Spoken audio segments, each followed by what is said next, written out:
আসসালামু আলাইকুম রহমতুল্লাহি ওয়া বারাকাতুহু। শিক্ষার্থী বন্ধুরা, আজকে আমি তোমাদের সাথে টাইম ভ্যালু অফ মানি এর ফিউচার ভ্যালু অফ অ্যানুইটি এই টপিকসটা সম্পর্কে আলোচনা করব।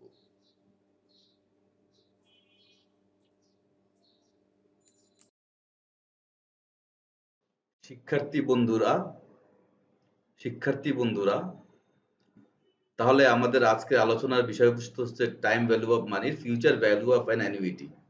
Future value of an annuity is the total value of annuity payments or receipts at a specific point in the future. মনে করো যারা ভবিষ্যতে কিছু টাকা পেতে চাই, এখন থেকে সমপরিমাণ কিস্তিতে আমরা জমাতে থাকবো, সেটা ভবিষ্যতে গিয়ে কত টাকা হবে।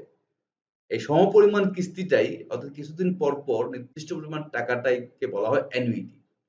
এখন এই জমাতে জমাতে ছোট্ট একটা উদাহরণ দিই। মনে করো ব্যাংকে কেউ ডিপিএস করলো প্রত্যেক মাসে 500 টাকা করে জমালো 5 বছরের জন্য।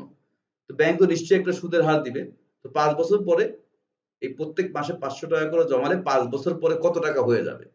এই যে অ্যামাউন্টটা বের করলাম, এটাই অ্যাকচুয়ালি আমাদের ফিউচার ভ্যালু অফ মানি। আচ্ছা, ফিউচার ভ্যালু অফ মানিতে যে বিষয়গুলো আমাদেরকে খেয়াল করতে হবে, যেটা নির্দিষ্ট সময় পর পর হবে এবং সমপরিমাণ অর্থ বা টাকা থাকতে হবে। এটা টাকাটা প্রদানও হতে পারে বা প্রাপ্তিও হতে পারে। এটা একটা ধারাবাহিকতা থাকবে, নির্দিষ্ট সময়ের জন্য থাকবে, 5 বছরের জন্য, 10 বছরের জন্য, এবং সেই সর্বশেষ সেটা ভবিষ্যৎ মূল্য বের করতে হবে। তাহলে সেটা আমাদের ফিউচার ভ্যালু অফ অ্যানুইটি হবে।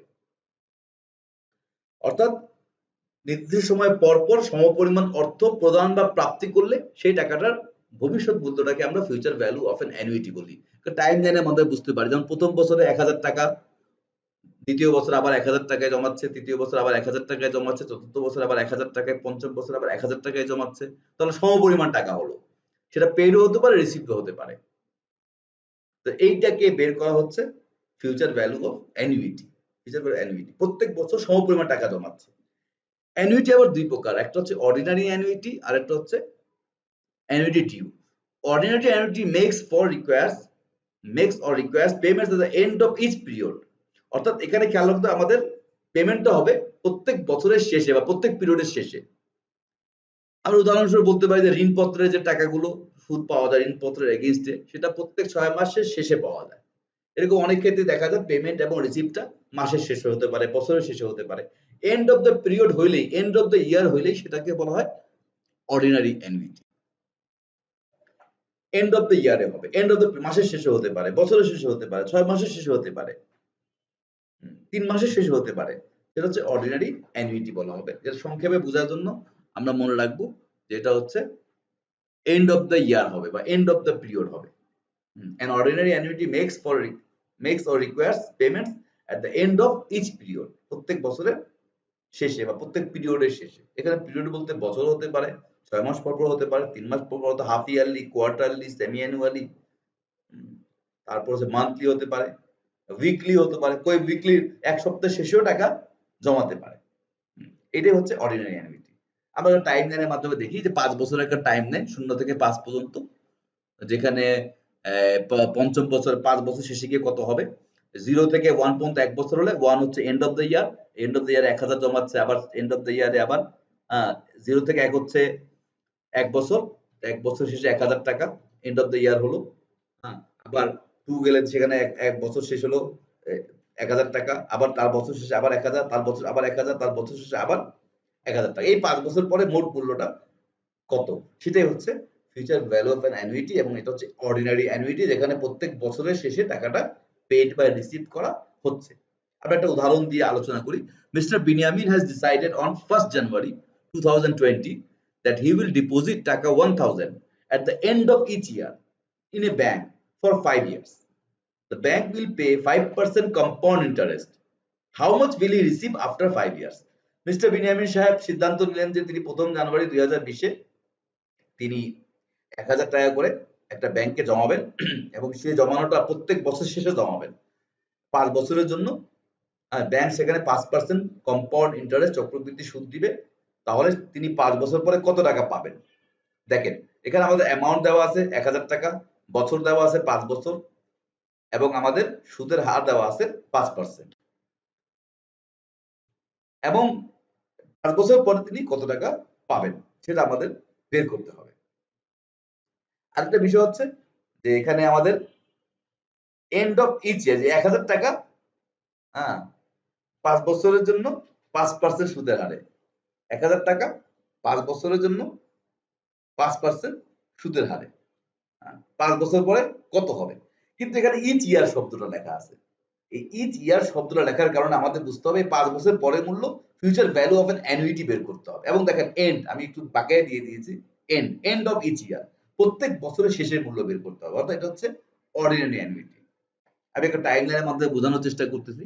দেখেন এই 1000 টাকা, হ্যাঁ, যদি ওই যে এন্ড অফ দ্য ইয়ারে অর্থাৎ 1 এ জমাচ্ছে সেটা যদি হয় তাহলে পঞ্চম বছর শেষে 4 বছর হবে। 4 বছর পরে কত হবে? দ্বিতীয় বছর পরে, তৃতীয় বছর পরে, চতুর্থ বছর পরে, পঞ্চম বছর পরে কত হবে? 1000 টাকা কত হবে? পরবর্তী 1000 টাকা দ্বিতীয় বছর ওই পঞ্চম বছর শেষে কত হবে?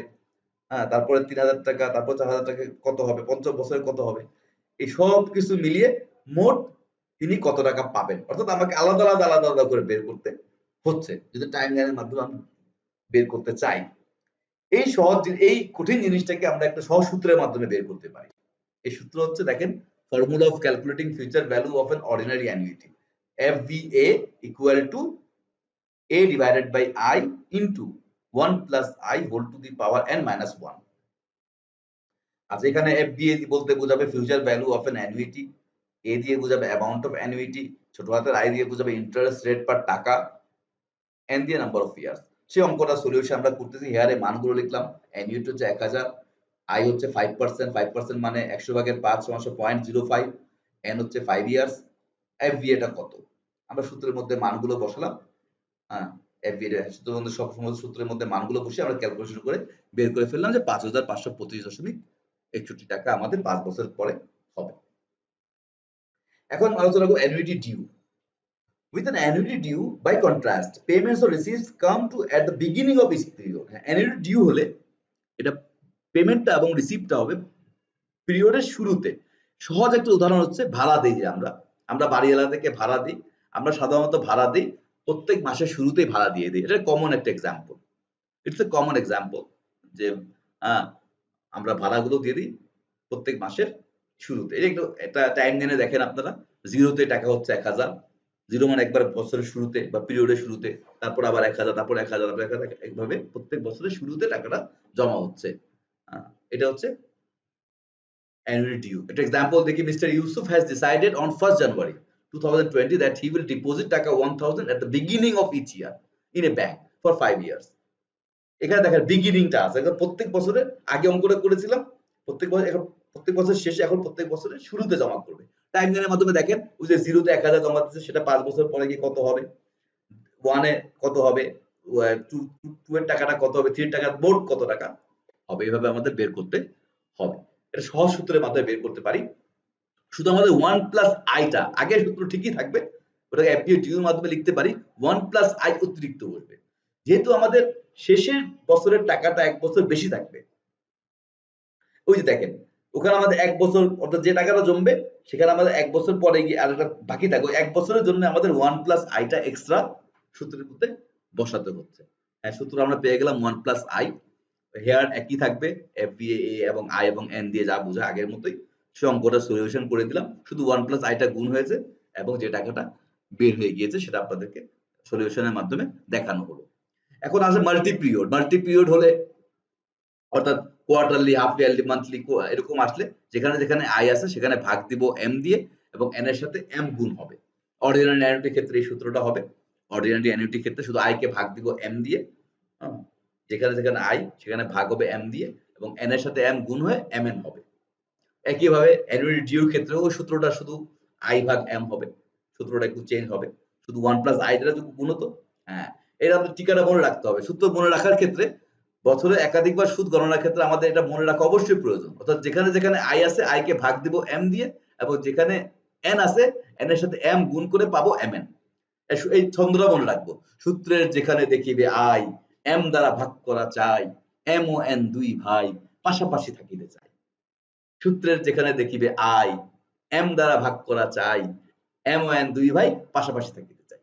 এবং আরো কিছু টিকা আমি দিয়ে দিয়েছি আপনাদের জন্য, যদি সাধারণত কোনো প্রশ্নে a year, per year, each year, every year, annual payment, annual receipt, quarterly payment, semi annual payment, monthly instalment, semi annual instalment, payment after every 3 months, after every 6 months, এরকম থাকলে আমাদের এটা বর্ণনা করতে হবে অ্যানুইটির অঙ্ক।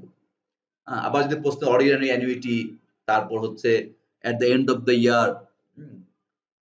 তারপর বিগিনিং 1 ইয়ার ফ্রম নাও, এই জাতীয় শব্দ থাকলে, ভাষা থাকলে অর্ডিনারি অ্যানুইটি দিয়ে করতে, এন্ড অফ দ্য ইয়ারের সূত্র হবে। আবার যদি প্রশ্নে আমাদের beginning of the year, starting today, now, immediately, এই জাতীয় কথা বা ভাষা লেখা থাকে, তাহলে বুঝতে হবে যে আমাদেরকে end of the beginning of the ইয়ারের সূত্র দিয়ে করতে হবে।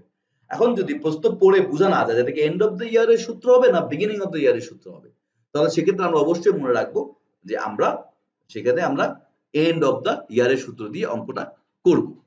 পাশাপাশি আমরা মান্থলি, সেমি অ্যানুয়ালি, কোয়ার্টারলি থাকলে সূত্রের মধ্যে এম নিয়ে আসবো। এভাবে আমরা এই টিকাগুলো ভালো করে আপনারা একটু ভিডিওটা পজ করে পড়ে নেবেন, পড়ে তারপরে আপনারা টিকাগুলো অ্যাপ্লাই অঙ্ক করবেন। এখন আপনাদের জন্য কিছু হোমওয়ার্ক দিয়ে দিয়েছি আমি।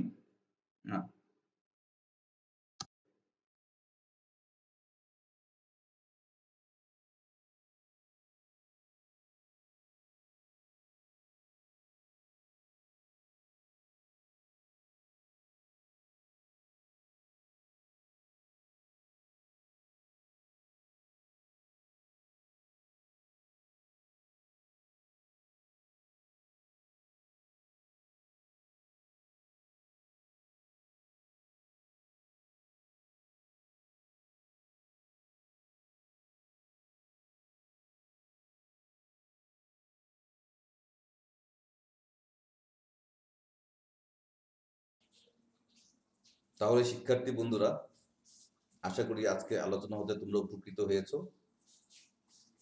তারপরে তোমাদের কিছু জানার থাকলে, প্রশ্ন থাকলে তোমরা কমেন্ট বক্সে জানাতে পারো, আমি সেগুলো উত্তর দেওয়ার চেষ্টা করব। এবং বাড়ি কাজগুলো সুন্দর মতো করে দিবে। যদি কোনো প্রশ্ন বুঝতে সমস্যা হয় আমাকে জানাবে, তাহলে আমি সেগুলো তোমাকে সলভ করে দেওয়ার চেষ্টা করব। সবাইকে ধন্যবাদ জানিয়ে চেষ্টা করছি। সবাই ভালো থেকো, সুস্থ থেকো। আল্লাহ হাফিজ।